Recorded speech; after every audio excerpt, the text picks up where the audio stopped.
Chapter 1: Kicking the Caffeine Habit. Millions of people hooked on caffeine are putting their health at risk. They need their caffeine in much the same way as smokers need their dose of nicotine. The symptoms of caffeine withdrawal can be just as painful and persist for even longer than one's chronic alcoholics experience. In common with other junkies, their dependence on their debilitating drug of choice, caffeine, and its ubiquitous delivery systems, coffee, tea, cola, energy drinks, and pills, deprives them of their freedom, their minds, their bodies, and sometimes even their lives. The double-barreled threat. It must be understood at the very outset that what we are talking about are two separate but related chemical compounds, coffee and caffeine. While together and individually, pose a grave threat to people habitually consuming them indiscriminately and in excess. The addictive substance that we're talking about is not just caffeine that occurs naturally in coffee, tea, cacao, and chocolate, but one which is also widely used as an additive in beverages, foods, and medicines. We are also talking about all types of coffee. The range of illnesses caused by caffeine and coffee differs significantly. The unholy combination of caffeine and coffee poses a major threat in a society where their consumption to excess is not merely encouraged, but actively promoted. Similarly, it could be argued that some drugs produce more deaths and more obvious diseases, both mental and physical, than caffeine. However, caffeine is the number one enemy of public health when measured against several significant continuums. No drug is as widely present in foods and beverages as caffeine. More people are addicted to caffeine than to any other drug. According to the British Journal of Addiction, 1 out of every 10 individuals is poisoned by caffeine. Caffeine is added not only to many over-the-counter medications, including those marketed as headache, allergy, cold, sinus, and stay-awake remedies, but also to foods such as baked goods, frozen dairy products, and soft candy, gelatins, and puddings. Caffeine is supposedly used to flavor these foods. However, the flavoring claim seems doubtful, because in its pure form, caffeine is an odorless, mildly bitter chemical. There are stronger flavoring agents available. The real reason for using caffeine is its addictive nature, and thus it's added everywhere, in the foods you eat and the beverages you drink. More than 2 million pounds of caffeine are purged from coffee annually. Caffeine that is used to adulterate your food, beverages, and medicines. We are served caffeinated products in homes, schools, places of worship, restaurants, hospitals, and mental institutions. Psychiatric patients, children, and seniors in retirement homes are regularly administered mind-altering doses of caffeine. Its presence is virtually inescapable. Never before have people been exposed to so many different sources of caffeine. Nor has it ever been more important to rid our systems of this noxious, poisonous, and debilitating drug. Millions of people consume mind-boggling doses of caffeine every day. No other addiction permeates the fabric of our lives as completely as caffeine. Yet we profess to know so little about it. Lastly, no other addiction has been the object of so few campaigns to erase it from the American scene. We hope this spirited polemic will serve as an important one. What doctors tell us. Ask any doctor about how much caffeine you can safely drink, and the answer will be about an 8-ounce cup or 2 per day. Medical authorities and researchers are almost universal in their agreement that ingesting any more than a couple of 8-ounce cups of coffee per day is asking for medical problems. However, moderation, as we know, means nothing when it comes to addictive substances like caffeine. Moderation is the exception rather than the rule for most caffeine consumers. According to the figures provided by the National Coffee Association of the USA, Inc., the average American coffee consumer drinks 3.56 cups per day. In some sections of the country, coffee drinkers consume more than 4 cups per day. In other words, Americans consume on average anywhere from 1.5 to 4 times more than doctors and clinicians say is safe. And remember, that's the average. Millions of Americans drink a great deal more than the average. Researchers often find that coffee drinkers polish off from 10 to 20 cups of coffee per day. Many professional researchers confirm what informational surveys often reveal. Americans are hooked on caffeine more than ever before. A government study shows that at least 68,240,000 Americans drink 3 cups of coffee or more every day. At least 30 million drink 5 or more cups a day. Some 21 million drink 6 or more cups of coffee a day. Thus, the gravity of the problem is as enormous as it is shocking. Millions of people drink coffee in amounts that greatly exceed doctor-recommended levels. Millions drink coffee excessively because they are addicted to caffeine. Millions more abuse caffeine-containing beverages, thereby doubling, tripling, or even quadrupling their exposure to illness and disease. The mental and physical wounds from caffeine addiction are staggering, so, as often happens, we learn too little too late to prevent the harm. Innocent beginnings. Coffee drinkers begin their precipitous descent from novices to addicts innocently enough. For most people, starting the day with the morning eye-opener of hearty black coffee is routine. This so-called ritual may be repeated once or perhaps twice during the day. For hundreds of years, we have praised coffee's ability to promote rapid and clear thinking, to improve intellectual effort, enhance mental acuity, all valued attributes in a society that worships success and achievement. How can something that seems so right be so wrong? The answer is simple. Caffeine is a psychoactive drug, which is harmless only in small doses, 200 to 250 milligrams, and if it's not taken every day. Caffeine is an addictive stimulant, therefore even small doses can cause daily dependence, difficulty to start the day without a dose. Small doses can also grow into large ones because the level of tolerance will gradually increase. We develop a tolerance to caffeine, as to any other drug, and increase our dosages because lower amounts no longer deliver the same effect. However, large doses of caffeine can be dangerous. Caffeine saturates all tissues and fluids in the body and can aggravate any pre-existing medical and psychiatric conditions and become the cause of physical and mental disorders.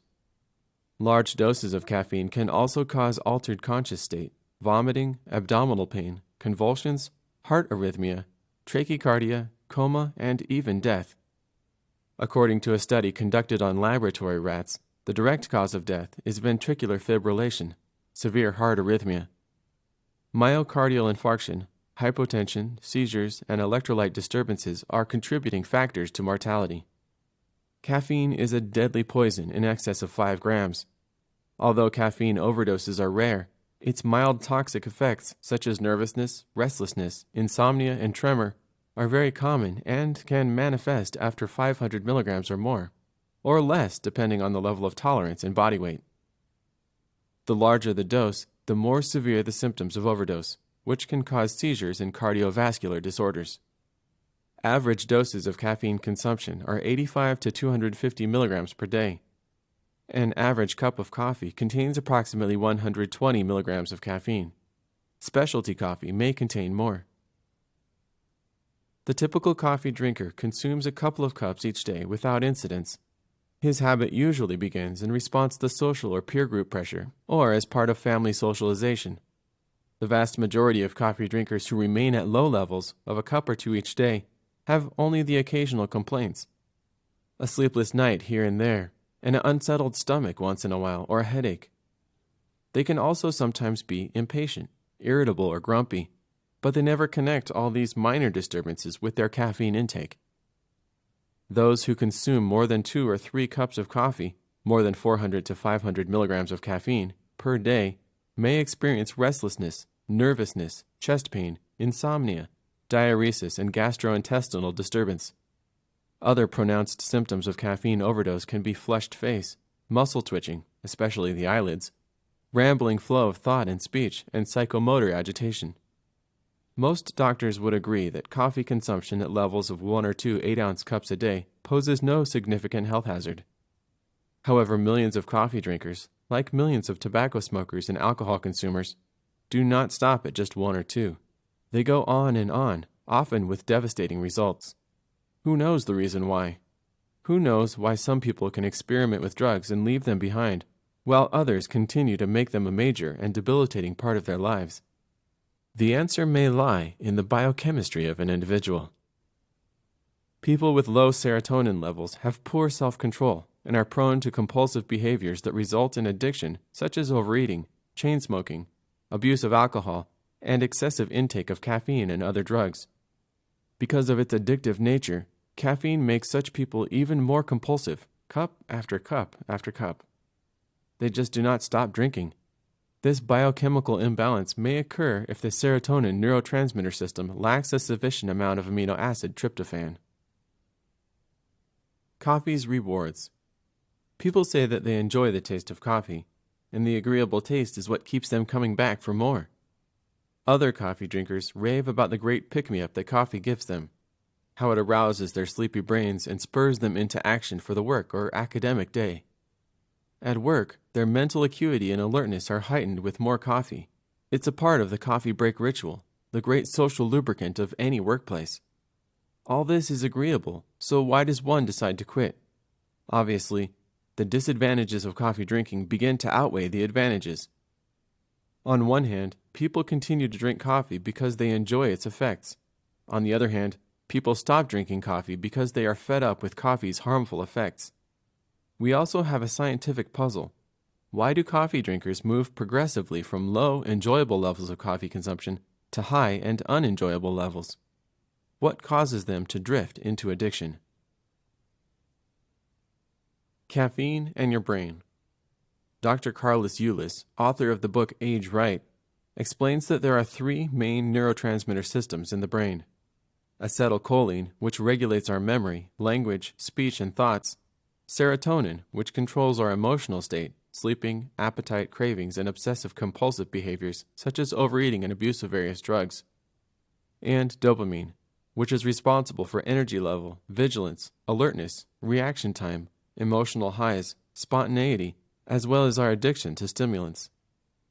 Stimulation of the dopamine system leads to increased heartbeat and breathing rates, and to involuntary movements such as blinking. The latter may explain why some caffeine addicts suffer from eyelids twitching. Caffeine is the stimulant of choice for many people because of its quick release of dopamine that results in heightened energy levels and emotional highs. Caffeine users are elated because of enhanced dopamine levels. Without their drug, they feel listless, demotivated, and physically drained. The drawback of using caffeine as a stimulant is that it can lead to dangerously high levels of addiction. It feels like you can never get enough of it. However, excessive caffeine consumption has negative effect on dopamine-producing brain cells. It overstimulates, depletes, and leads to the degeneration of the dopamine neurons. Even if we do not use heavy drugs and stimulants, the number of dopamine-producing cells in our body is bound to decline with age. There are other factors, such as exposure to heavy metals, noxious fumes, and lack of sleep that may cause the destruction of these valuable neurons. However, cocaine, ephedrine, caffeine, and other drugs and stimulants accelerate dopamine depletion. Severe depletion of dopamine neurons is known as Parkinson's disease. In defense of their lifestyle choice, caffeine consumers cite various studies indicating that caffeine is beneficial. Asthmatics try to convince you that caffeine helps ease breathing. Others say it is beneficial for those suffering from Parkinson's disease. They may all be right because caffeine stimulates dopamine release. However, excessive caffeine intake depletes the system. Especially in the case of Parkinson's, caffeine is not significantly helpful because approximately 70 to 80% of dopamine neurons are irreversibly lost before the symptoms of the disease become noticeable. Such symptoms include slow movements and reaction time, overly stiff posture, shuffling, and lack of facial expression. However, Parkinson's is not the only disease we need to worry about, since many people, despite declining levels of dopamine, do not develop this condition. With advancing age, the body releases not only less dopamine, but also less acetylcholine, norepinephrine, and certain hormones such as sex, growth, thyroid, and melatonin, leading to an imbalance within the entire body chemistry. If we have not yet lost all our acetylcholine neurons, complete depletion of which is characterized by Alzheimer's disease, and the capacity to make reasoned decisions, why would we willingly and voluntarily choose to speed up our own aging process by using narcotics and stimulants? What is caffeine stimulation on the language of physiology? The nervous system consists of the central nervous system, which includes the brain and spinal cord, and the peripheral nervous system, the nerve fibers of which connect all parts of the body to the central nervous system. The peripheral nervous system consists of the somatic nervous system, which is responsible for musculoskeletal movement and sensory messages, and the autonomic, also called vegetative nervous system, which is responsible for involuntary visceral processes. The glands, including sweat, lacrimal and salivary, blood vessels, pupils and muscles of the eye, viscera, stomach, intestine, liver, kidney, bladder, genitals, and lungs, and sense organs. The autonomic nervous system is also connected to the brain's chemical messengers called neurotransmitters, acetylcholine and norepinephrine, which signal the glands, adrenal, hypothalamus, pituitary, pancreas, and the liver, to release hormones, the molecular messages of the neuroendocrine system that help the body to regulate itself. The autonomic nervous system is responsible not only for regulating body temperature, blood pressure, heart rate, frequency of breathing, and metabolism, but also for digestion, urination, defecation, and other bodily functions. The autonomic nervous system consists of sympathetic and parasympathetic. The sympathetic system mobilizes the body's inner resources and prepares it to deal with stressful or emergency situations. It heightens mental arousal, heart and breathing rates, and muscular strength. At the same time, it releases stored glucose to elevate energy levels during stress. The parasympathetic system is responsible for processes that are not required when the body is under stress, such as digestion and restoration. These two symptoms, sympathetic and parasympathetic, do not function simultaneously. When one is active, the other remains dormant. They produce opposite effects on the same organ. For example, during dangerous or stressful situations when eating is not necessary, the sympathetic system suppresses digestive function. However, once the stress or danger has abated, the parasympathetic part of the autonomic nervous system acts to reactivate the flow of digestive juices. Similarly, while the sympathetic system increases the heart rate, the parasympathetic system decreases it once the body calms down. The sympathetic autonomic nervous system responds to all types of stress or stimulus: feelings, noises, light, drugs, and stimulants, including caffeine. The reaction of the sympathetic system is the immediate release of stress hormones, epinephrine, known as adrenaline, and norepinephrine, known as noradrenaline, and cortisol. These hormones stimulate the nervous system and create a state of readiness in the body. They speed up mental activity, raise blood sugar level, increase energy level, heartbeat rate, blood pressure, muscle tension, and sweating. The strength of the body's reaction depends on the level of stress. In our case, it depends on the dose of caffeine. When the sympathetic autonomic nervous system releases stress hormones in response to a stressor, its parasympathetic part remains inactive.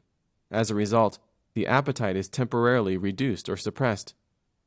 This explains why caffeine suppresses appetite and leads to weight loss. If caffeine is given regularly in excess, the body remains in a constant state of stress that can induce long-term loss of appetite. While it's easy to lose weight in such a situation, the body suffers the serious side effect of malnutrition. Once the stress is over, the body transitions from the sympathetic to the parasympathetic mode. The state of alertness is replaced by the state of exhaustion. This explains the downer effect in the aftermath of so-called caffeine's crash. The parasympathetic part of the autonomic nervous system begins the process of recovery, lowering the blood pressure, rate of heartbeat, and breathing, and activating the flow of digestive juices. High levels of cortisol induce cravings for carbohydrates needed by the body to restore its reserves of glucose, our main fuel. Glucose is released into the bloodstream by cortisol, also known as glucocorticoid, to increase mental and physical energy to cope with the stress. If physiological stress persists, there will be constant cravings for carbohydrates because of continuously high levels of cortisol. This can lead to accumulation of fat in the abdominal area, excess weight, and even obesity. A study conducted on rats showed that high levels of cortisol increased their appetite, even during periods of inactivity, and led to significantly increased abdominal fat deposits. People who are under stress also have a tendency to eat more than they need, which leads to an increase in weight. Even those who are constantly on a diet eat more under stress. Therefore, awareness and self-control are important preventative factors. Chronic muscle tension is another result of overstimulation of the sympathetic nervous system. It affects spontaneous processes such as feelings and thoughts, and also venous and lymphatic circulation, vital for cleansing the body of toxins. Chronic stress can cause excessive accumulation of toxins, which, in turn, can cause body odor, bad breath, and acne, mostly on the face, neck, chest, and back. The sympathetic and parasympathetic states need to be kept in balance. Remaining continuously in one of these is damaging for one's health. The sympathetic response is catabolic.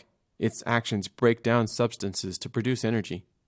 The parasympathetic response, on the other hand, is anabolic.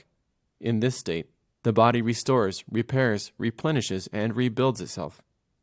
People are genetically predisposed to either a sympathetic or parasympathetic state. Those prone to the latter state are naturally sluggish and have low blood pressure. They may therefore consume more stimulants. However, regardless of their genetic predisposition, people generally prefer the sympathetic mode and therefore abuse drugs and stimulants, thus artificially creating and sustaining a feeling of increased mental and physical energy. People try to remain consistently alert for abnormally long hours with the help of stimulants. This has harmful consequences for their health. If doses of stimulants are excessive and stress is unrelenting, day after day, month after month, year after year, depletion of the adrenal glands and disorders of the autonomic nervous system are inevitable results. The most popular stimulant that is used for sustaining the sympathetic mode is caffeine, which belongs to a range of drugs that can cause mild and sometimes severe psychological and physiological disorders. Excessive caffeine consumption causes constant sympathetic response. However, short-term pleasure can lead to long-term health problems, such as insomnia, chronic stress, hyperactivity, panic attacks, cold sweats, excessive sweating, including palms and feet, dry eyes or mouth, lack of saliva, which has antibacterial properties, is one of the reasons for bad breath, rapid changes of the body temperature from cold to hot and back, tremor, palpitations, nightmares, depression, inability to cope with tasks, difficulty in making decisions, dizziness, lightheadedness, outbreaks of violence, dehydration, lack of sexual desire, erectile dysfunction, urinary incontinence or retention, constipation or loss of bowel control, and other symptoms of autonomic nervous system disorders. Those who are predisposed to or suffer from the nervous system and psychophysiological disorders are affected the most. They are more prone to vegetative disorders than people with stronger coping mechanisms, and therefore less vulnerable to the autonomic dysfunctions. The quiet storm. Regardless of the underlying reasons, caffeine intake begins to increase along with the pain, the suffering, the illness, and the disease. However, since this buildup is gradual, the caffeine addict is unable to detect and thus determine the link between caffeine consumption and illness. The toxic effect of caffeine on the body varies markedly from person to person. Some people are extremely vulnerable to its adverse effects, others only mildly so. Factors accounting for this wide-ranging variance are age, weight, metabolism, gender, and tolerance levels to the drug.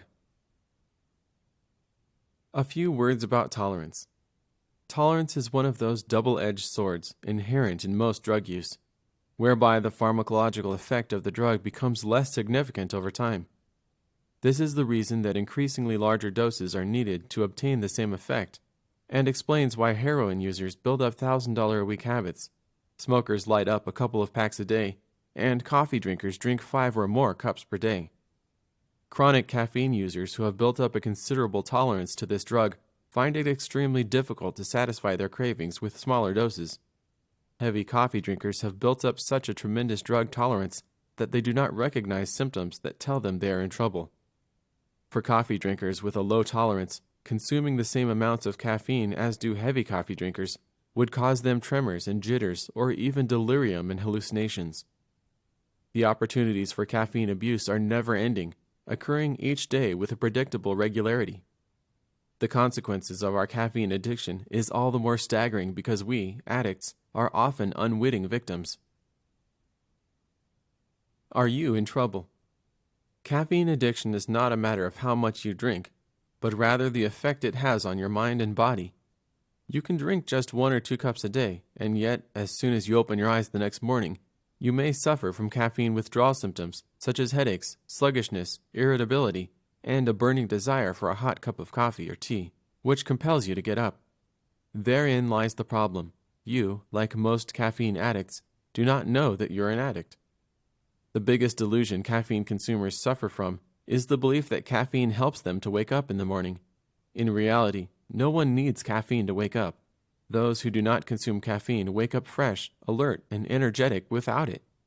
Caffeine consumers experience withdrawal symptoms after overnight caffeine abstinence and feel fixed after a morning dose.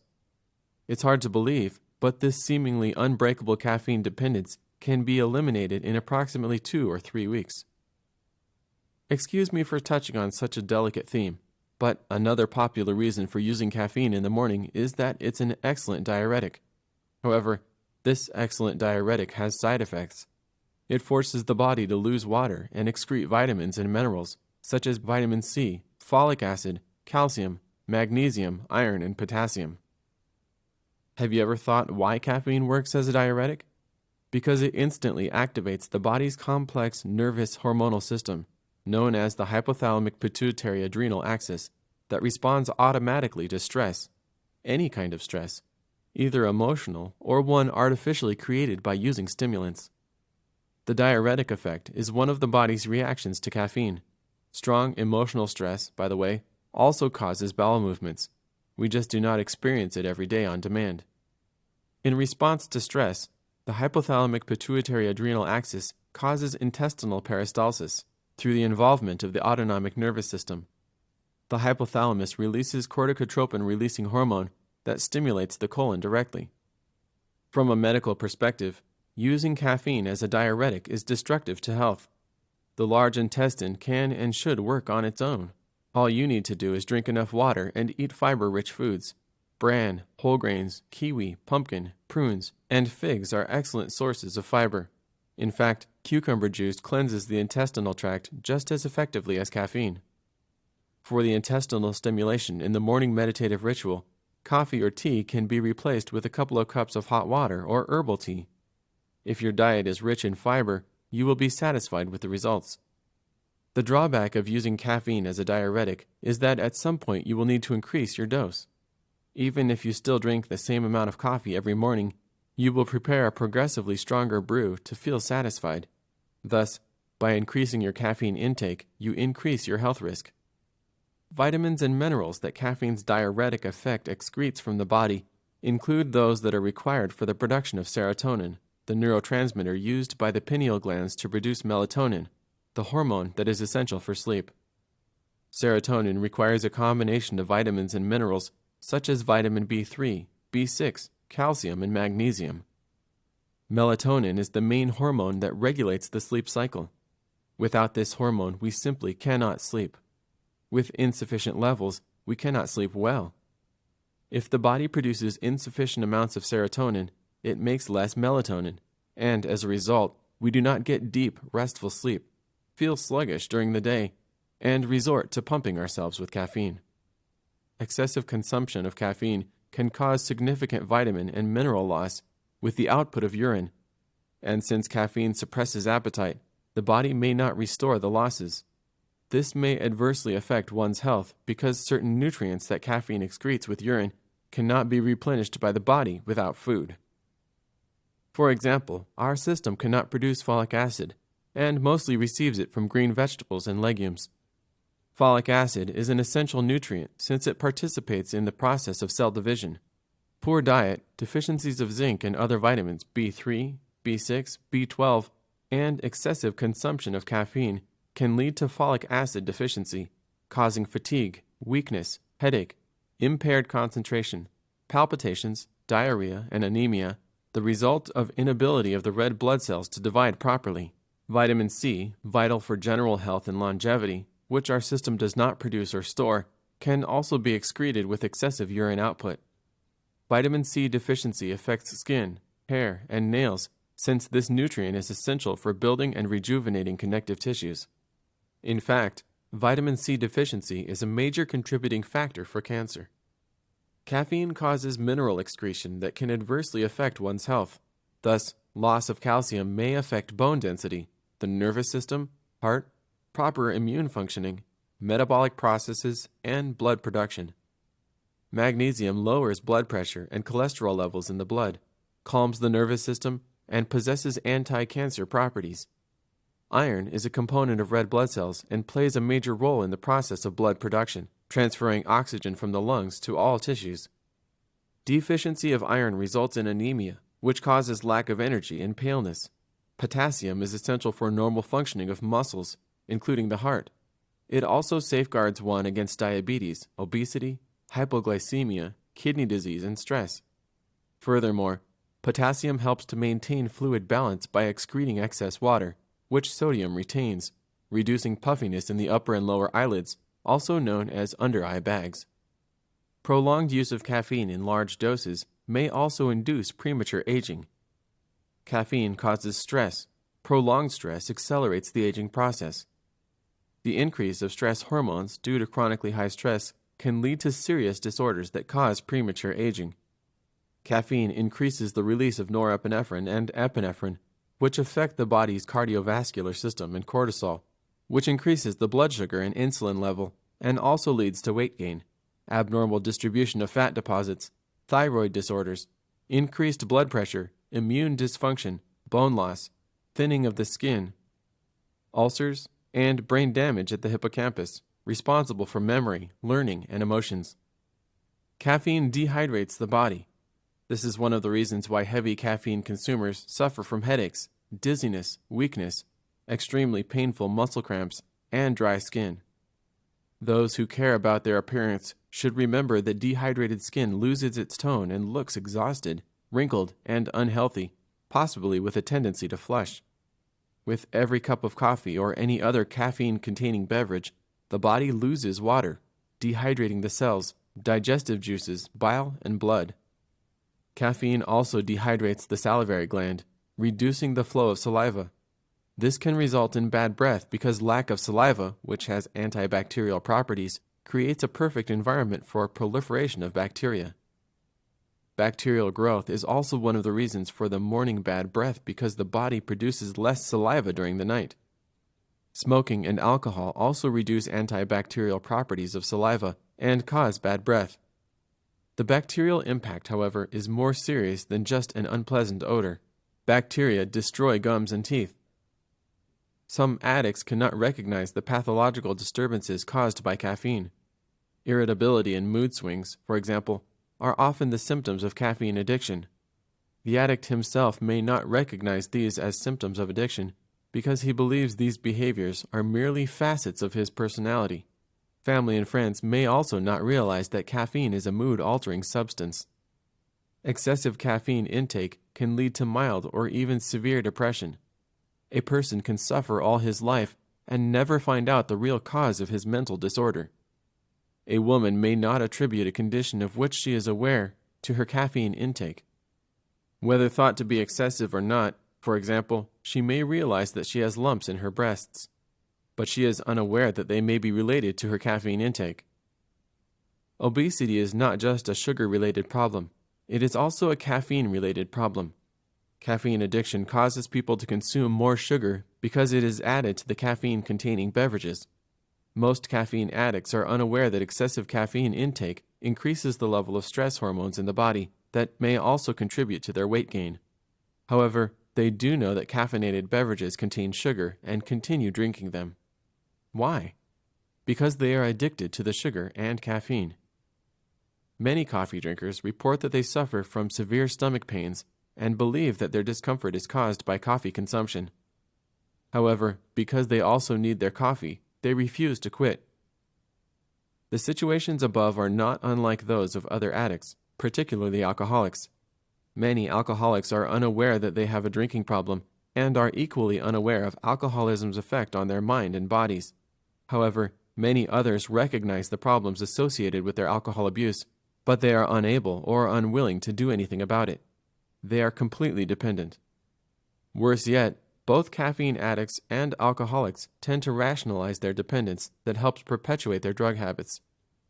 They minimize and underestimate both their intake and its effects on their minds and bodies. What to expect?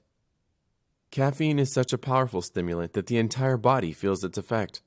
Not only does it overstimulate the central nervous system, heart, voluntary muscles, and gastric acid secretion, but it also produces a diuretic effect. Caffeine's stimulant effect is dose-related. The larger the dose, the stronger the stimulation. However, large doses of caffeine and constant stimulation negatively affect the body. Caffeine has serious side effects on our bodies, both short and long-term. We observe every day how this chemical affects our behavior and disrupts the central nervous system. The behavioral changes can manifest differently: excitation, distraction, poor eye contact, hesitant speech, reticence, fidgetiness, feeling wired, and a lack of verbal and physical self-control. Thus, a brief spell of euphoria that is experienced right after a light dose can turn into a prolonged dysphoria. Depending on the amount consumed, caffeine consumers experience nervousness, headaches, lightheadedness, tremors, eyelids twitching, visual flashes, hyperesthesia, insomnia, impaired concentration, increased agitation, anxiety, irritability, and mood swings. These symptoms of central nervous system (CNS) disturbance are so prevalent in our society that we have invented a name for them: coffee nerves. It would be disturbing enough if coffee nerves were all that we had to cope with as a result of our excessive caffeine use. However, there are several more, perhaps even fatal pathologies lurking in the shadows. Caffeine can create such a strain on the heart that it comes as no surprise that heart disease is linked to caffeine consumption. Caffeine's effect on the cardiovascular system can be recorded in the systemic, coronary, and cerebral circulation patterns. Following caffeine ingestion, the coronary arteries, the pulmonary, and the general systemic vessels become dilated, resulting in an increased flow of blood to the heart muscle and a compensating decreased flow to the brain. Then, any and all manner of abnormalities can strike the heart. Research has shown that a few of the short-term implications of caffeine consumption include an abnormally fast heartbeat, tachycardia, a slower than normal heartbeat, bradycardia, extra contractions between heartbeats, extrasystole, an irregular heartbeat, arrhythmia, abnormally low blood pressure, hypotension, and abnormally high blood pressure, hypertension. Turning our medical gaze to the near future, we can expect increasing instances of chronic CNS disturbances, benign tumors, facial lesions, and profound stomach disorders. The prognosis for the long haul is growing ever more stark. Lurking around a not-so-distant corner may be cancer, heart disease, ulcers, miscarriages, and other crippling and fatal pathologies. Lethal caffeine overdoses are rare, but they can and do occur. It is obvious that if large doses of caffeine can kill, small doses can cause serious health problems. Coffee, as we will see, can disturb the heart and has been linked to certain types of cancer. Caffeine has been linked to hypoglycemia, a low blood sugar ailment that strikes millions of caffeine addicts. Women's caffeine addiction can lead to fibrocystic breast tumors, breast cancer, possible birth defects in their children, stillbirths, and miscarriages. Children, because they weigh less than adults, are especially sensitive to the effects of caffeine. 2 or 3 cans of cola taken daily is deemed as an addictive level of caffeine for children, and they take twice as long as adults to eliminate the same amount of caffeine. The elderly, more keenly aware of physical disturbances, are often the victims of sleepless nights and jittery days because of caffeine overdose. Caffeine often interferes with prescribed drugs. It may cancel the pharmacological effect of another drug, which has been reported in hospitals, clinics, and mental wards. Excessive consumption of caffeine exacerbates psychosis and has been found to increase anxiety, hostility, and sleep disorders in psychiatric inpatients, according to Anthony Winston, honorary senior lecturer in psychiatry at the University of Warwick. More abnormalities are evident in the gastrointestinal system. Coffee consumption is linked to nausea, vomiting, diarrhea, epigastric pain, peptic ulcers, and diuresis. These ailments are prevalent even in those who drink decaffeinated coffee. Digestive disorders can also be caused by caffeine-induced stress. The hypothalamic pituitary adrenal axis, through the autonomic nervous system, and corticotropin-releasing hormone hinder stomach acid secretion directly. Coffee has been found to have a definite impact on the gallbladder. Whether regular or decaffeinated, coffee can cause contraction of the gallbladder. And as research indicates, it may play a role in the pain that is experienced by those who suffer from the gallstone disease. A study showed that minor amounts of caffeine and its byproducts excrete through the bile, interfering with epithelial cells of bile ducts and the gallbladder. In all likelihood, you are already too familiar with some of these annoying and painful conditions from your own caffeine experience. You have had that drugged-up hyper feeling. You have had sleepless nights. You have had stomach pains and nausea. Perhaps you have even had peptic ulcers, palpitations, or breast tumors. Well, if you keep up your habit, it's quite possible that the distressing symptoms you now have will intensify. With increased caffeine intake, you may develop more dangerous diseases. Such is the prognosis for users of this hazardous, addictive drug. Caffeine and headaches. Although caffeine is generally known as a headache-relieving remedy, it can actually become a cause of headaches as well. In most cases, caffeine probably relieves headaches that it itself causes. Caffeine is a stimulant that forms neurochemical dependence in the body. Our system adapts to caffeine and experiences certain disturbances if the next dose is delayed. A lack of caffeine in the bloodstream triggers the symptoms of its withdrawal that result in discomfort and head pain. With a dose of caffeine, the body returns to its normal state. Migraine headache is a neurovascular disorder that, too, can be caused and relieved by caffeine. One explanation of why caffeine relieves migraine is that it constricts the blood vessels in the head and neck, which are dilated during migraines, and thus it relieves the pain. It is also believed that it's a central nervous system disorder that leads to the vascular dilation.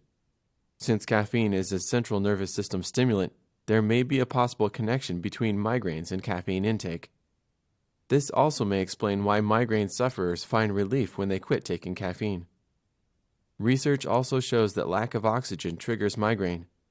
During migraine attacks, there is an abnormal concentration in the head and neck of a neuromodulator called adenosine, which modulates the molecular activity of neurotransmitters acetylcholine, norepinephrine, serotonin, and dopamine.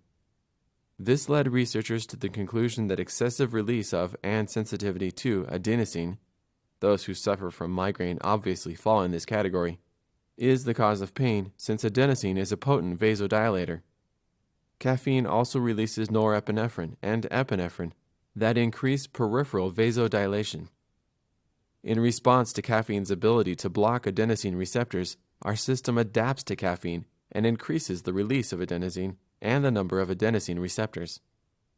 Studies on rats show that caffeine increases adenosine in the blood.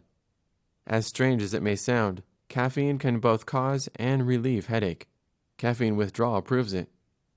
Caffeine relieves headache, both migraine and withdrawal, by blocking the adenosine receptors. All types of headaches, regardless of their cause, involve release of adenosine. Dehydration, which can be caused by excessive consumption of caffeine, is one of the most common reasons for headaches.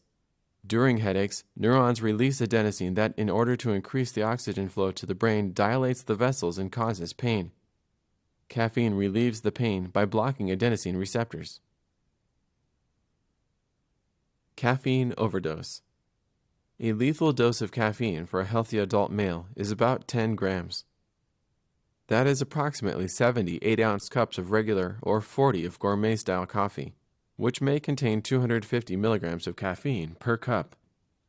A lethal dose may be much less for women and children because the effect of caffeine depends on body weight. There has never been a reported case of fatality from drinking too much coffee. However, the BBC News reported a case of a teenage girl who was hospitalized after she began to experience palpitations, difficulty breathing, and fever after she drank 7 double espressos. According to the Starbucks website, a single 1-ounce espresso contains 75 milligrams of caffeine. This means that the girl had consumed 1,050 milligrams of caffeine. Espresso is a highly concentrated drink, so she had consumed only 14 ounces of coffee, slightly more than a 12-ounce can. She could have ingested more coffee and possibly died of a heart attack due to caffeine toxicity. This case demonstrates that we cannot completely dismiss the possibility of fatality. History also preserved one case. Honoré de Balzac, a French writer, possibly died from a coffee overdose, but he also used to chew whole coffee beans, and this could be the cause of his death. It is quite possible, considering that just one coffee bean contains 20 milligrams of caffeine. Cases of coffee overdose are not common for two reasons. First, because coffee is quickly metabolized and excreted. Therefore, it is almost impossible to accumulate lethal doses in our system. Second, because drinking that much coffee is likely to cause extreme vomiting, reducing the level of caffeine. However, this does not mean that people have not died from caffeine overdose. The cause of the deaths was attributed to caffeine pills.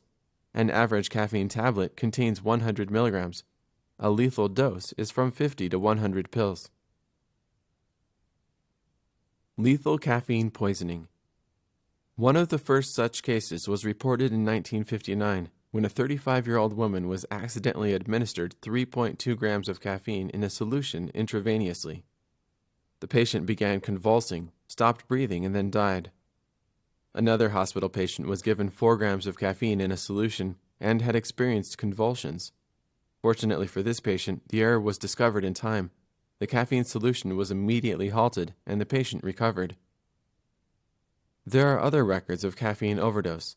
A 5-year-old girl ate handfuls of Tri-Aqua tablets one Sunday evening, apparently thinking that they were candy. Tri-Aqua is a diuretic and contains about 99 milligrams of caffeine per tablet.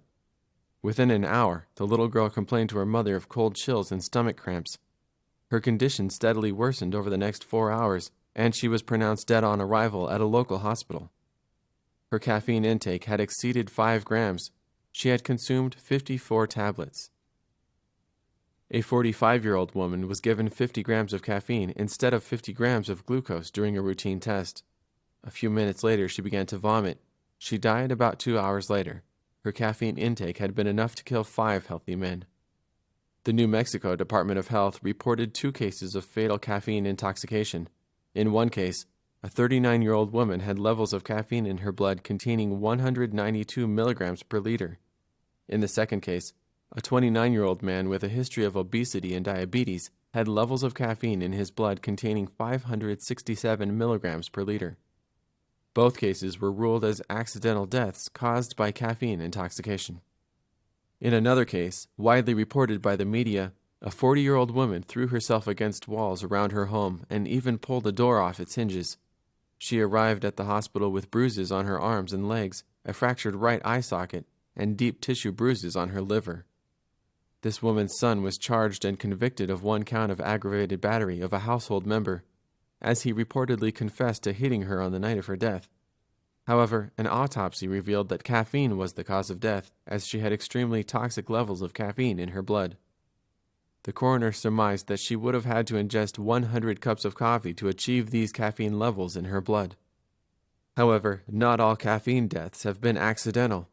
Caffeine also provides the mentally disturbed with a method to commit suicide. A 27-year-old woman was found dead in bed. The cause of her death was the result of an overdose of an over-the-counter drug containing caffeine. She left a suicide note. Easy access to pills and lack of knowledge about caffeine are causing big problems for teenagers and sometimes fatal consequences. According to the New Haven Register, one of the cases of lethal caffeine poisoning involved a big pharmaceutical company that produces the caffeine tablets No-Dose. The New Haven Register reported that James Stone, 19, from Wallingford, Connecticut, died of a heart attack due to caffeine toxicity after he consumed 24 No-Dose tablets to stay awake while intensely searching for a job. Of course, the teenager did not know that he was playing with death. The No-Dose warning label simply reads, "The recommended dose of this product contains about as much caffeine as a cup of coffee. Limit the use of caffeine-containing medication, foods, or beverages while taking this product because too much caffeine may cause nervousness, irritability, sleeplessness, and occasionally rapid heartbeat." Based on this label, caffeine does not present a danger, and one can consume tablets as cups of coffee. The manufacturer fails to warn that these tablets can be fatal if one consumed more than several grams. Despite the death of James Stone, the company's spokesperson claims that their product is absolutely safe, and such fatal incidents have never occurred. However, The New Haven Register reported another case of fatality involving a student who swallowed a whole bottle of no-dose tablets on a dare. We all have self-preservation instincts that help us to avoid danger. Had that bottle had a stronger warning label, he might not have bet his life on it. In order to prevent other teenage deaths, James Stone's parents went public with this issue. The boy's father said, "I just don't think it's right that people don't know that this kind of thing can happen." The Connecticut Attorney General asked the Food and Drug Administration, the FDA, and no-dose manufacturers to reconsider contents of the product's warning label. The label still does not carry a serious warning. This case might serve as a wake-up call for the industry, bring some serious changes in warning labels, and possibly restrict the access of children and teenagers to caffeine-containing pills. However, at present, caffeinated tablets still can be easily purchased over the counter and abused, causing not-so-rare incidents of hospitalization and sometimes lethal outcomes for young people. According to the American Journal of Emergency Medicine and the American Association of Poison Control Centers, from 1984 to 2007, in the U.S., 36 people died from caffeine overdose. For the past 3 years, Chicago Poison Control Center alone reported 265 cases of caffeine overdose. According to MedicineNet.com, side effects from caffeine tablets, including alert, no-dose, stay awake, and Vivarin, may be nausea, stomach upset, insomnia, restlessness, nervousness, tremor, headache, and lightheadedness. The website also warns that large doses of caffeine may aggravate ulcers, cause frequent urination, flushing, muscle twitch, or irritability. MedicineNet.com recommends informing a doctor before taking caffeine tablets if you experience dizziness, rapid breathing, chest pain, confusion, fatigue, or suffer from heart disease, diabetes, anxiety disorder, depression, ulcers or allergies, or if you are pregnant or breastfeeding. It even warns of withdrawal symptoms, including severe headaches, anxiety, and muscle tension when abruptly ceasing caffeine intake. This website provides the contents for a perfect warning label that should be placed on every coffee packet and cola and energy drink can. Caffeine tablets need something stronger than this. They should warn of potential lethal consequences because most people are not aware that caffeine can kill. Just saying, if overdose is suspected, contact your local poison control center or emergency room immediately may not be enough. What if it's too late? Caffeine is absorbed very quickly and reaches the blood plasma within 5 minutes after consumption. Peak plasma levels show within 15 to 45 minutes. The label should read, "Overdose may be lethal." The lack of proper labeling and personal knowledge that caffeine overdose can have a lethal outcome became the cause of one more death in Forest Town, Mansfield, UK, reported the Daily Telegraph. Michael Lee Bedford, 23, died after he consumed spoonfuls of caffeine powder with a can of energy drink at a party. He started sweating excessively, his speech became incoherent, and he began vomiting blood within about 15 minutes after he consumed the caffeine powder. When the ambulance arrived, he was already dead. The amount of caffeine he consumed was equivalent to 70 cans of energy drinks. His family and friends were devastated. Why isn't it widely known that caffeine is a deadly poison? Why is it absolutely legal to sell caffeine without a warning that it can kill? These are the questions they're asking today. Michael didn't buy caffeine powder for himself. A friend who purchased the powder through the internet gave it to him at the party. The label on the bag did not contain any serious warning. Just one line, "Do not exceed 1/16 of a teaspoon." No reasonable manufacturer could think that anyone would bother to measure 1/16 of a teaspoon of powder unless they are aware of the drug's potentially fatal effects. Caffeine, diet tablets, and energy drinks. Within the thin, obsessed society in which we live, it is no surprise that the weight loss supplement industry is booming, selling billions of dollars in product each year. Unfortunately, many consumers do not realize the inherent dangers of taking these pills, and if they do, their rational thinking is overcome by the desire to be thin. Caffeine has long been an ingredient in diet pills. Not surprisingly, many deaths caused by diet pills can be attributed to caffeine overdose. There is speculation that Terry Schiavo of Florida, her case was widely covered by the media, collapsed into cardiac arrest as a result of her consumption of diet tablets and caffeinated beverages. According to ConsumerLab.com, high amounts of caffeine found in some dietary supplements could potentially cause adverse cardiovascular effects, particularly when combined with the ingredient bitter orange. Their lab tests showed that some popular weight loss supplements contained a mixture of caffeine and synephrine from bitter orange that could potentially cause adverse cardiovascular effects, and some products contained over 1,200 milligrams of caffeine. After Terri Schiavo's death, the autopsy conducted on the body revealed that her initial collapse may have resulted from caffeine intoxication. The medical examiner found that the amount of caffeine in her body was equal to someone consuming 1,000 milligrams per day. While the true reason for Terri Schiavo's initial collapse is unknown, other cases have indicated that taking caffeine-containing weight loss products in large doses is deadly. Australia counts 20 reported deaths from caffeine overdose. Most victims were young and had not suffered from heart disease. Diet tablets overdose was listed as the usual cause of death, but not the only one. The Medical Journal of Australia reviewed a case involving the death of a young woman who consumed a guarana-based tonic touted for its weight loss and energy benefits. Guarana is produced from the seeds of the guarana plant, which contains from 4 to 8% caffeine and trace amounts of other methylxanthines, theophylline and theobromine, commonly found in tea and cacao.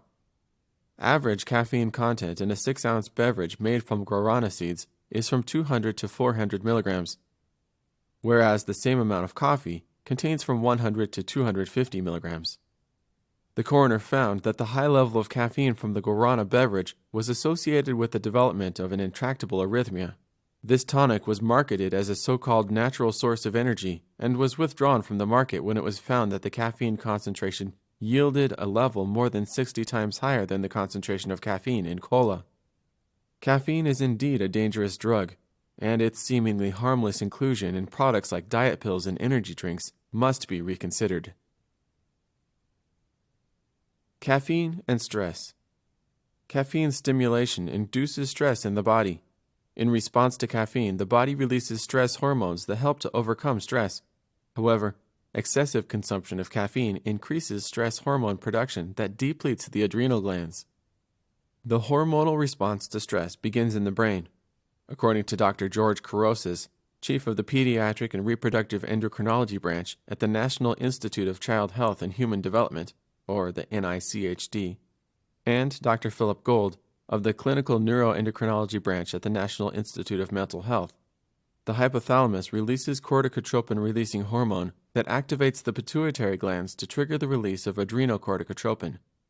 Then this hormone activates the adrenal glands to release stress hormones, epinephrine, known as adrenaline, norepinephrine, known as noradrenaline, and cortisol into the bloodstream. Stress hormone release results in a feeling of a sudden blood rush, which we usually experience in stressful or dangerous situations. The jolt that we get from caffeine is actually a stress hormone rush. Caffeine is a strong stimulant and an irritant that triggers the body's defense response by releasing the stress hormones. The mind becomes sharper, clearer, and focused. Strength and energy increase. This happens because cortisol releases stored sugar reserves, glucose, into the bloodstream, and adrenaline increases the blood pressure and heart rate. Caffeine is a stressor that instantly turns the body into the collective, ready-for-action state, and therefore used and abused by many. After the adrenal gland's response to stress by releasing stress hormones, cortisol returns the body to its normal state. Cortisol is that very mechanism that signals to the hypothalamus to stop producing corticotropin-releasing hormone. However, when the stress is chronic and therefore the hypothalamic-pituitary-adrenal axis is overactive, the body is unable to secrete enough cortisol to stop the hypothalamus from secreting corticotropin-releasing hormone, and thus the hormonal stress response continues. The constant artificial adrenaline and cortisol pumping exhausts the glands to the point that they do not secrete enough hormones. Looking to experience the former adrenaline jolt, a caffeine user begins to increase his dosage, placing more pressure on the glands, which cannot cope with the addict's demands. This cycle cannot continue without consequences. Sooner or later, caffeine addicts develop adrenal depletion. Everyday overproduction of stress hormones, which are toxic in excess, eventually changes the blood composition, which in turn negatively affects the proper function of the immune, endocrine, and nervous systems.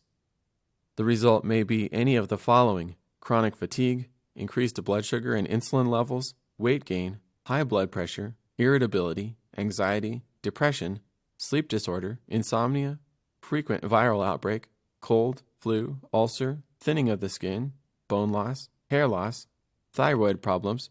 Chronic stress affects glandular systems that produce hormones, heart disease, obesity, anorexia nervosa, and other health disorders. Doctors Kurosis and Gold, who had researched the cause of stress-related illness over 20 years, made a significant advancement in modern understanding of the influence of overproduction of stress hormones on the nervous system. Their theory of the direct connection between the nervous system and stress hormones, the hormonal system known as the hypothalamic pituitary adrenal axis, explains the cause of depression, Cushing's syndrome, also known as hypercortisolism, anorexia nervosa, chronic fatigue syndrome, obesity, and heart disease. Chronic stress affects all systems in the body and can lead to various serious illnesses and even death. High cortisol levels released during chronic stress can deactivate disease-fighting white blood cells, which, according to Dr. Kurosis, may increase the risk of certain types of cancer. Chronic stress affects the immune response. To fight infection, the immune system releases interleukin-1, interleukin-6, and tumor necrosis factor, the substances that cause inflammation. When these substances trigger the release of corticotropin-releasing hormone, interleukin-6 triggers the release of adrenocorticotropin and cortisol, the hormones that suppress the activity of interleukin-1, interleukin-6, and tumor necrosis factor in order to stop the inflammation. Practically, the role of stress hormones is to suppress the immune response after its function to fight infection is done. Under chronic stress, however, when the hypothalamic pituitary adrenal system is overactive and the level of stress hormones is high, this suppression can reduce the production of interleukins that are necessary for the disease-fighting process. Thus, the immune response to infection weakens. Health disorders can be caused in both situations when the stress system is overactive and underactive. Thus, lack of cortisol can cause fatigue, weakness, nausea, vomiting, craving for salt, loss of appetite, weight, and hair. Lack of corticotropin-releasing hormone is evident in the cases of chronic fatigue syndrome and seasonal afflictive disorder, the feeling of depression during the winter. If the stress hormonal system, the hypothalamic pituitary adrenal axis, is functioning properly, the weather does not affect one's mood.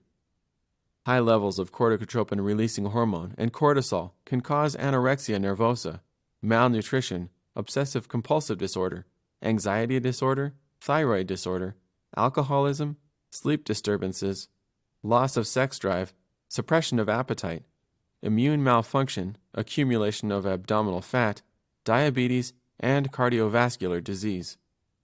These health disorders can significantly shorten lifespan from 15 to 20 years. Caffeine addiction can be a major contributor to chronic stress and therefore insomnia. According to Dr. Kurosis and a group of researchers, high levels of adrenocorticotropin and cortisol in the evening and in the first half of the night cause difficulty falling asleep. The researchers determined that the higher levels of cortisol, the more difficult it is for the insomniac to fall asleep. Based on their study, the researchers concluded that chronic insomnia might be a disorder of the stress system. Since insomniacs have high levels of adrenocorticotropin and cortisol, their nervous system is overactive, alert, and mobilized to respond to stress instead of calming down. The hypothalamic pituitary adrenal axis affects certain areas of the brain that are responsible for memory, mood, motivation, controlling of pain, fear, body temperature, and suppression of appetite. Chronic stress can lead to melancholic depression, characterized by a constant anxiety, lack of motivation, loss of appetite, and sexual desire. Its cause can be a combination of factors such as hereditary, environment, and drug and stimulant abuse, which can lead to chronically high levels of cortisol. Melancholic depression is caused by the overactive stress system, the hypothalamic pituitary adrenal axis, which under chronic stress produces high level of corticotropin-releasing hormone. The stress system becomes less sensitive to the higher levels of corticotropin-releasing hormone and does not produce higher levels of adrenal corticotropin in response. In order to turn off the excessive production of corticotropin-releasing hormone, the stress system produces high levels of cortisol. However, high levels of cortisol produce byproducts that depress activity of the brain cells, making this condition worse. In the reproductive system, cortisol and glucocorticoid suppress the release of gonadotropin, the main hormone that monitors the others necessary for ovulation, sperm release, sexual desire, and overall sexual health.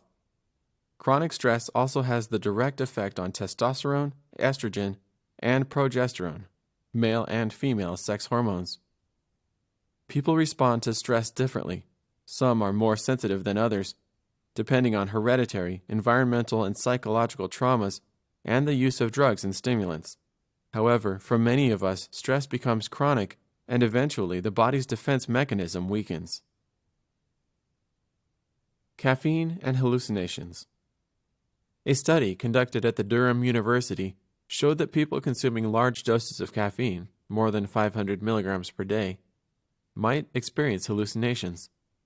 Participants in the study reported visual and auditory hallucinations, including hearing voices, misinterpreting someone's speech, seeing of non-existing objects, and feeling the presence of dead people. Hallucinations are not classified as a mental disorder.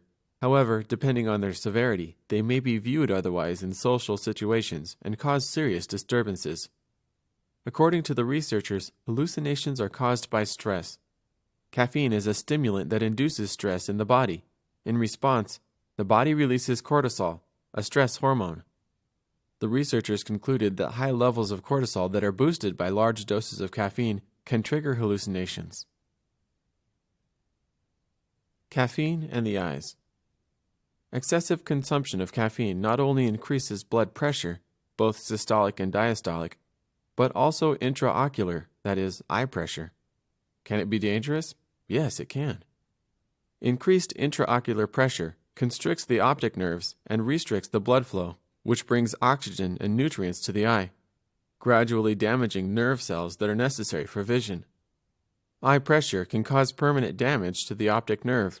The increased eye pressure raises the risk of developing glaucoma. Untreated glaucoma can lead to blindness. At the University of Benin in Nigeria, a study was conducted to ascertain the effects of caffeine on the eyes.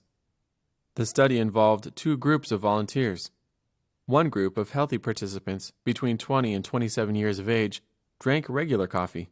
The other group drank decaffeinated one. The researchers periodically measured intraocular pressure in both groups of participants. The study found that caffeine increases intraocular pressure, which was elevated for several minutes after coffee consumption, although the amount of time differed among members of the group. The study also demonstrated an increase in blood pressure, both systolic and diastolic, in the group participants who consumed regular coffee. The group that consumed decaffeinated coffee did not show pressure elevation, neither the blood nor intraocular. Caffeine and skin disorders. One of the puzzling aspects of the anecdotal research on caffeine is the number of unexplained cases of skin lesions, which are rather annoying, afflictive disorders characterized by the constant formation of dry skin scales. Research literature notes a number of instances where skin lesions appear and disappear in response to coffee consumption. Take the case of a 55-year-old man from North Dakota who told researchers that he drank coffee because it was something to do with my hands. He gave it up because of a lesion on his face that simply never healed. The lesion appeared as a scaly patch next to his nose and under his eye. The doctor diagnosed the ailment as seborrhea, an excess discharge from the sebaceous glands. The man drank about 5 cups of coffee daily for some 40 years before giving it up. I had a lesion on my face, and I experimented with dropping various things from my diet. When I quit drinking coffee, the lesion went away. It was gone just like that. I'm definite on that. It was caused by my coffee drinking, and the scales disappeared so dramatically when I quit, he said. Another respondent in the same survey, a woman of 22, reported an identical experience. She had been drinking about 2 to 3 cups of coffee a day for about 5 years before she became concerned about cancer. She had no other reason to quit. However, when she quit, she was amazed to find that a skin lesion around her nose miraculously disappeared. She had suffered from the scaly facial blemish for years, but since she quit coffee, it has never reappeared. Who can say for sure how many hundreds of thousands, even millions of people are suffering from similar afflictions? Who knows precisely which ingredients in coffee causes the affliction? I can only suspect that this ingredient is caffeine. I also suffered from the same skin disorder, but I was not drinking coffee at the time.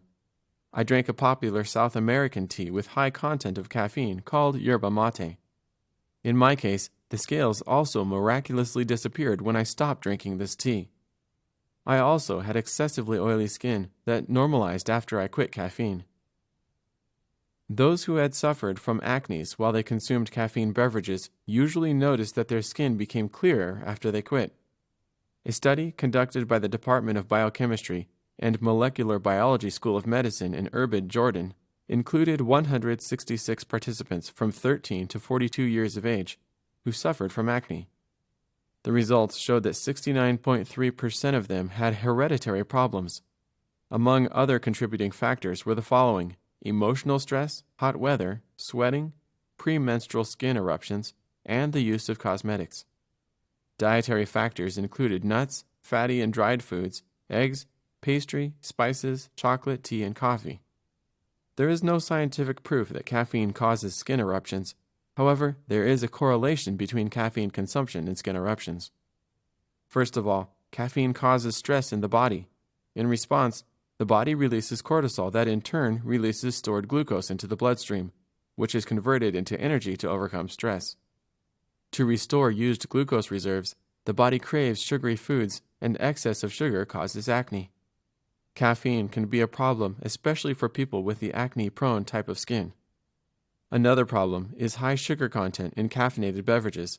Since these drinks form dependence, everyday high sugar levels in the blood can cause acne. However, researchers will have to determine whether or not caffeine can cause skin lesions or acne, or if it just aggravates already existing conditions. Rosacea is another common skin disorder that affects millions of people. Although the cause is still unknown, the triggering sources have been determined. Rosacea can be triggered or aggravated by emotional stress, anxiety, embarrassment, dehydration, drugs that cause blood dilation, some rare medical conditions, menopause, the weather, since the blood vessels dilate or constrict in response to heat or cold, and certain foods and beverages containing a food flavor enhancer, monosodium glutamate, or MSG, or preservatives, such as sodium nitrate, nitrites, and sulfides. Caffeine is also one of the causes that can trigger or aggravate rosacea since it dilates blood vessels. Flushing face, nose, or ears can be caused by large doses of caffeine.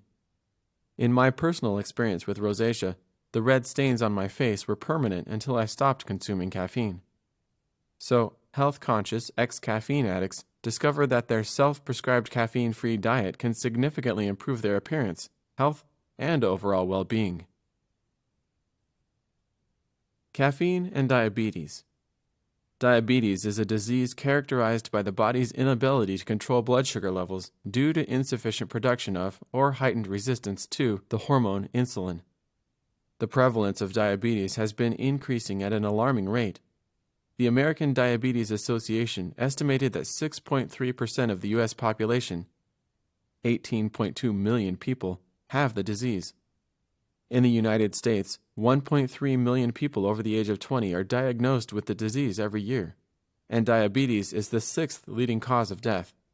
Furthermore, the World Health Organization predicts that the number of people with type 2 diabetes will more than double over the next 25 years, as a result of both the increasing aging population and the growing obesity problem.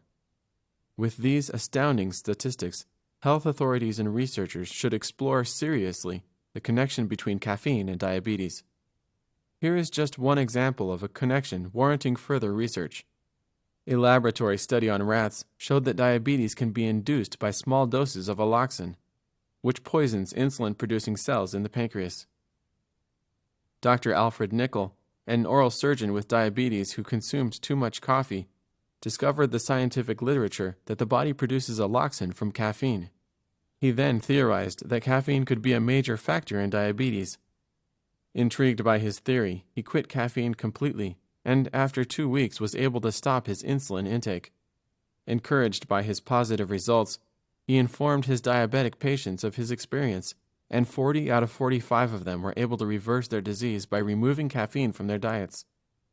Not only could caffeine be a major contributing factor to developing diabetes, but research has also shown that it can make the disease worse.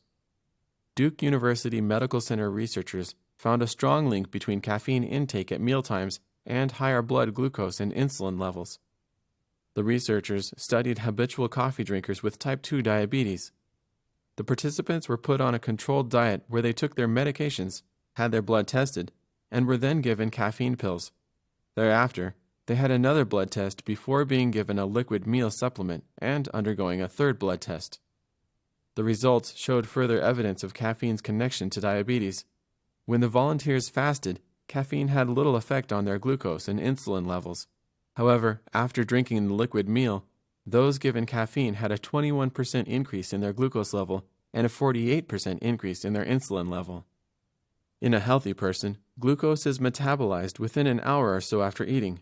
Diabetics, however, do not metabolize glucose as efficiently, stated James Lane, professor of psychiatry at Duke University and lead researcher. It appears that diabetics who consume caffeine are likely to have a harder time regulating their insulin and glucose levels than those who don't take caffeine, he added. The researchers concluded that staying away from caffeine could provide great benefits for type 2 diabetics. Hypoglycemia and caffeine. One of the least researched ailments associated with excessive caffeine consumption is a condition known as hypoglycemia, although many medical professionals think that the caffeine hypoglycemia theory is sheer quackery. There is no solid evidence regarding what exactly causes this condition and how caffeine could either create or aggravate it.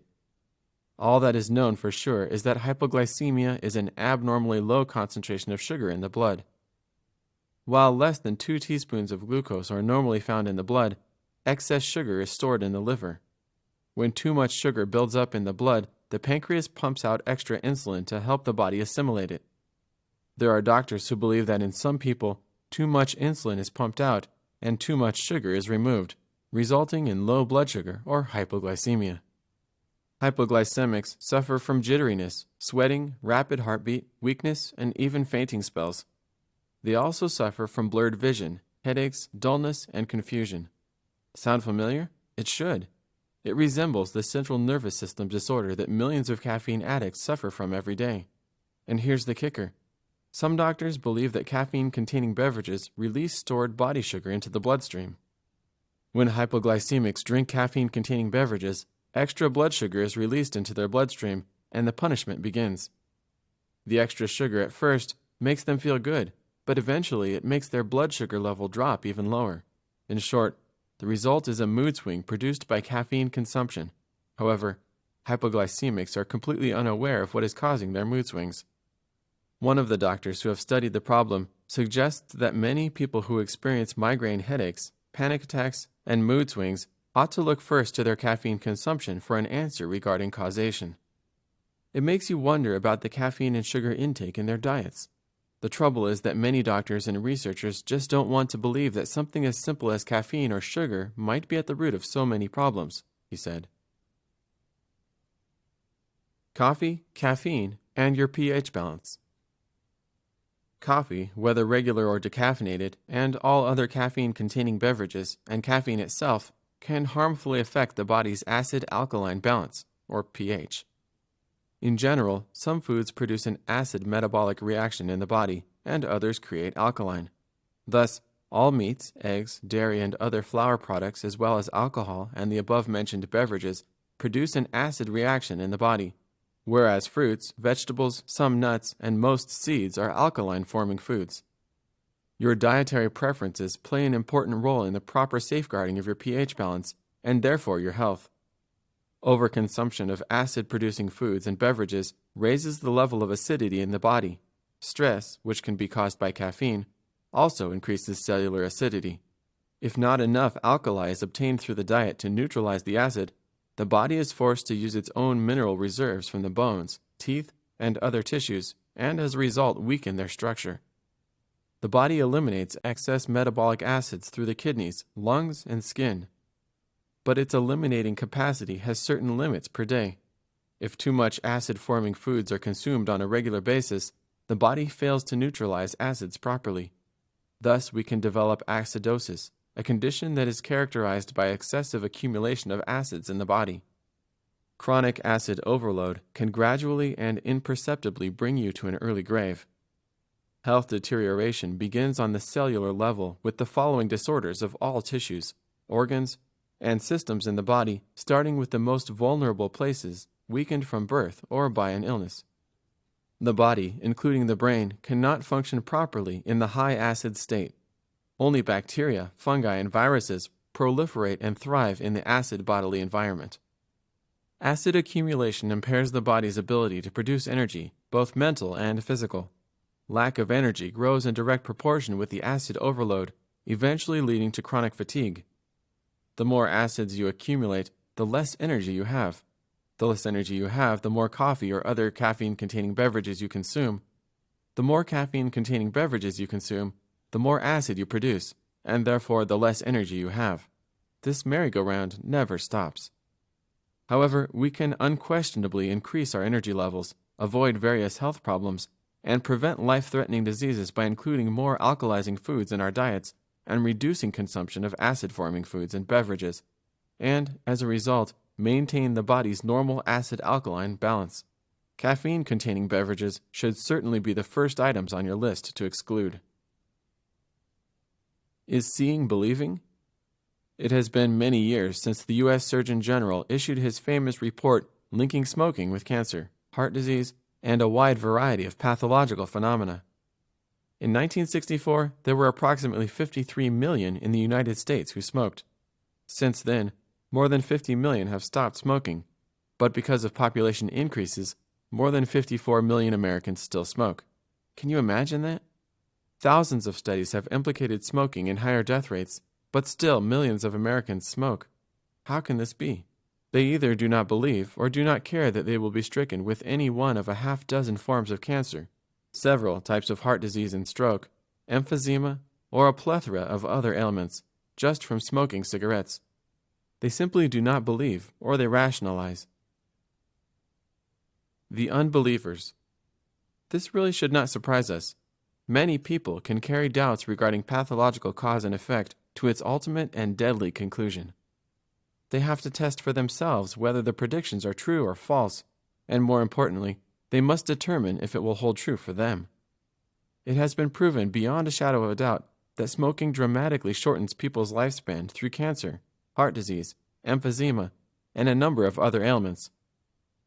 However, millions refuse to believe that smoking is dangerous for their health, even when confronted face-to-face with overwhelming evidence. At the University of Minnesota, hundreds of men and women participated in a voluntary research project that sought to determine whether high-risk heart attack patients would or even could mend their lifestyles and lower their at-risk status. All of the participants smoked cigarettes, were overweight, and had high cholesterol levels. All were prime candidates for heart attacks. Their sessions consisted of weekly meetings, dietary and weight reduction counseling, smoking cessation programs, and other informational seminars. The results made a believer out of me, a believer of mankind's fallibility and in his inability to recognize the Grim Reaper's calling card. Most participants who took the program to heart had improved their health by changing their lifestyles. Those who did not died. The Grim Prognosis. As researchers turn their clinical gaze to caffeine with keener, more knowledgeable eyes, more pathologies, some of them fatal, are likely to be inextricably linked to its consumption. The scenario will undoubtedly blaze the same trail as did smoking, which was first associated with and then proven to be a major contributing factor to cancer and heart disease. However, as we can see, knowledge does not stop everyone. As with millions of smokers, caffeine addicts are still undecided on a course of action. Some believe that caffeine is absolutely safe, and they will continue to swill cup after cup, can after can, day after day. However, a growing number of caffeine consumers are giving it up entirely. They are far ahead of researchers, medical authorities, and the government. They have come to realize through self-diagnosis and subsequent self-prescription that caffeine is the cause of their health problems.